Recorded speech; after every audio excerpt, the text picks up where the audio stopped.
Imagine the Lakers' all-season quiet on the surface, almost too calculated, like a chess player moving pieces, not to win today, but to position for a game no one else sees coming.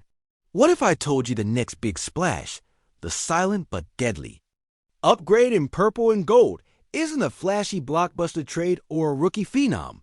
What if the Lakers' quiet power move comes from a familiar veteran, someone whose name once echoed through championship runs, but now dances on the fringes of NBA relevance? Welcome back to Lakers News Fan Report, where raw truths collide with purple and gold passion. Smash that like button, subscribe, and ring the bell so your heart never misses a beat. Because today, we're unpacking a prediction that could reshape how LA plays the final chapter of this LeBron-led era Kevin Love to the Los Angeles Lakers. That's right. The veteran big man who once embodied the Cavs' title glory is reportedly on the verge of joining a Lakers squad meticulously rebuilt around Luka Doncic's dazzling talent, while navigating the looming uncertainty of LeBron James' future. The Lakers front office, ever strategic, refused to tear the roster down in the offseason. Instead, they crafted around a core that screams contender. DeAndre Ayton arriving fresh off a trailblazing buyout from Portland, injecting that much-needed interior presence. Marcus Smart signing on for the tenacity, leadership, and defensive grit the backcourt desperately demanded. The message was clear: maximize this championship window without sacrificing star power or identity. But here's the twist. Even with Ayton holding down the paint and Smart disrupting opposing guards, there's still a gap depth and savvy on the wings that only a seasoned veteran like Love can fill. Now, let's dive deeper. This isn't official news just yet. It's a prediction pegged on shifting tides across the league. After Miami shipped Love to Utah in a complex three-team deal, whispers grow louder that the Jazz will buy out his contract. Once that clears, Love heads into free agency, and all signs point towards Los Angeles. The Knicks once flirted, but ultimately bowed out, leaving the Lakers and Clippers as the true frontrunners. And why LA? Kevin Love has made no secret. He wants the bright lights, the big stage, a city that matches his NBA stature. Los Angeles fits that bill to a T. At 36, Love's star power on the hardwood has dimmed from his all-star peak, but what he brings transcends mere stats. His basketball IQ, veteran leadership, and that deadly three-point stroke, 35.8% last season, can stretch defenses and open lanes for superstars like Luka Doncic and LeBron James. Love's not just about numbers. He's a bridge between eras. But here's the detail: no one's talking about the chemistry factor. Remember the 2016 Cleveland Cavaliers? Love's clutch passes and savvy floor spacing were instrumental in overcoming the Warriors dynasty. Reuniting with LeBron in LA could be more than nostalgic.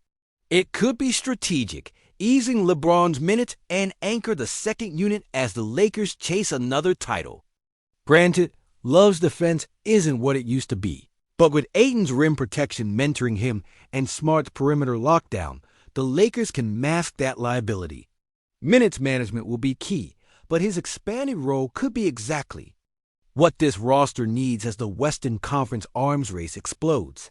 Statistically, last season saw Love average a modest 5.3 points and 4.1 rebounds over just 10.9 minutes per game. Those numbers don't jump off the page, but that's the beauty. He's still effective in a specialized role. He spaces the floor and, crucially, disrupts defenses that want to collapse on Luka and AD. And that's the sticking point. Can Love elevate the Lakers' bench production enough to compete with juggernauts like Denver, Phoenix, and the resurgent Warriors? Depth rules the playoffs, and Love's championship pedigree isn't just for show. It's a tested asset in grinding, high-stakes battles. Throw in the developing Core Reeves' relentless energy, Rui Hachimura's smooth versatility, D'Angelo Russell's scoring bursts, Gabe Vincent's sharp shooting, and suddenly this team looks less like a star-reliant gamble and more like a balanced threat. But can Kevin Love be the missing puzzle piece to fuse all these talents? And beyond the hardwood, does this move signal a quiet shift by Rob Pelinka, and the Lakers front office, aiming to preserve veteran savvy while betting on youth and untapped upside? Remember the Shaq-Kobe dynasty, how championship runs often emerge from smart veteran signings, complementing superstar firepower. Or the Pogasu years, when subtle moves turn potential into hardware. Even the 2020 Bubble Championship squad lean heavily on depth and experience, underscoring how every veteran mattered in close postseason battles. With LeBron's twilight years on the horizon, the Lakers must thread the needle between honoring his legacy and building a sustainable future. Kevin Love's signing could be that graceful bridge offering mentorship, spacing, and playoff grit without demanding heavy usage.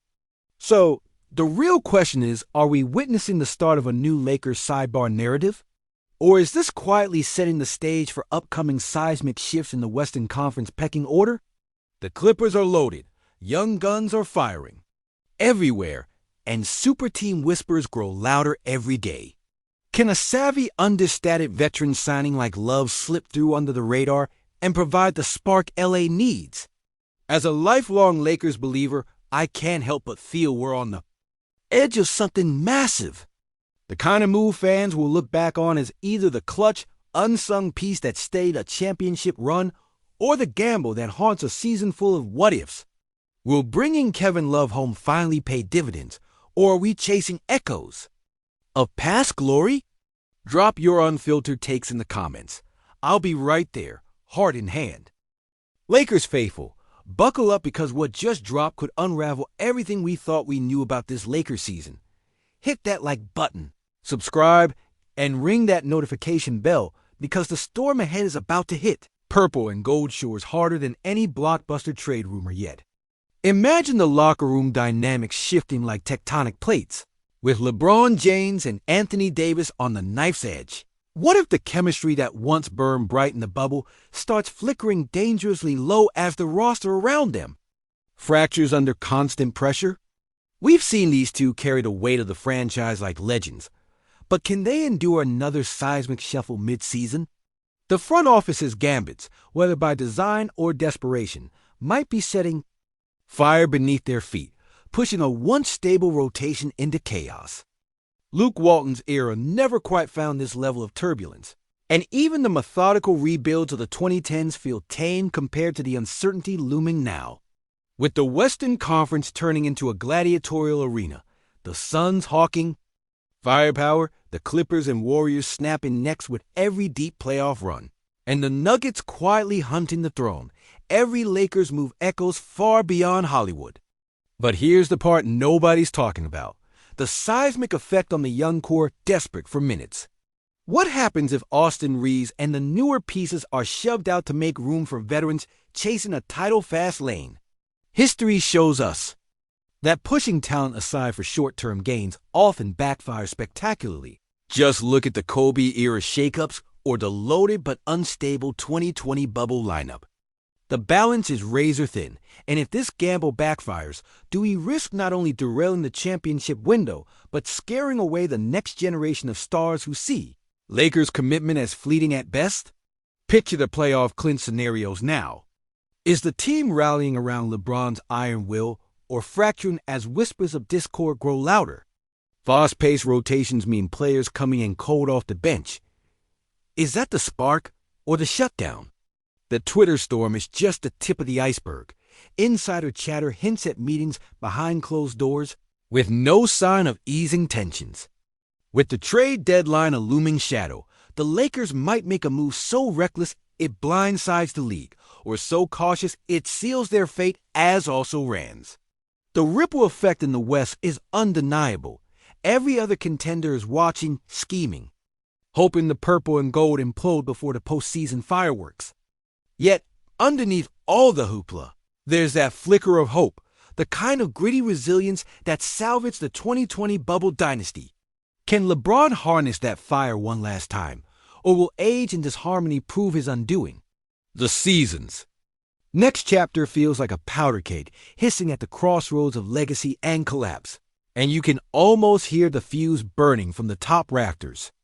As a Lakers fan, I feel the haunted legacy of Showtime's joy and Kobe's relentless edge pressing down like a ghost in the room, one hand on the shoulder, the other pointing to the scoreboard, whispering warnings, demanding sacrifice, urging redemption now, not tomorrow. Are we witnessing the birth pains of a new dynasty, with roles finally crystallizing, spacing and tempo snapping into focus, and the young legs learning how to win ugly in April and beautiful in May? Or is this the fracture point, the hairline, crack that becomes a fault line when the pressure rises, the moment where a rotation choice, an ego, a late-game turnover writes a different history and cements a cautionary tale for decades? Because let's be real, this is no time for faint hearts, smooth platitudes, or highlight chasing. This is the stretch where film sessions matter more than tweets, where a box out in the second quarter echoes in the fourth, where the front office gamble either looks visionary or reckless, and where coaching philosophy stops being a quote and starts being a habit. It's where the stars have to be stars gravity that bends the fences, and the role players have to be ruthless artisans of the little things, the low man tagging early, the stun and recover on a hot shooter, the extra pass that turns a good look into a dagger. It's where the locker room chooses trust over panic, where a cold night isn't an identity but a test, and where the jersey's weight either lifts you or drowns you. I can feel the city holding its breath, the old heads remembering form, blue nights and parade routes, the new wave craving its own chapter to brag about. The entire fan base riding the thin edge between belief and dread. If the timing clicks, if the hell holds, if the defense travels, this can harden into something real. A team that absorbs runs without cracking. A team that wins the math in the moments. A team that channels ghost into feel instead of fear. But if the cracks widen, if execution slips, if the rotations wobble, if the trust frays, then we'll talk about this season with that wince only Lakers fans know. The one that says we had the pieces, we lost the thread, the fallout from the recent shakeup won't just define the standings. It will ETCH itself into the DNA of Lakers basketball. What we tolerate, what we demand, what we become when the lights are blinding and the noise won't stop. Drop your raw takes in the comments. I'll be right there with you, eyes wide. Open, heart on the line, riding every twist of this wild Lakers ride.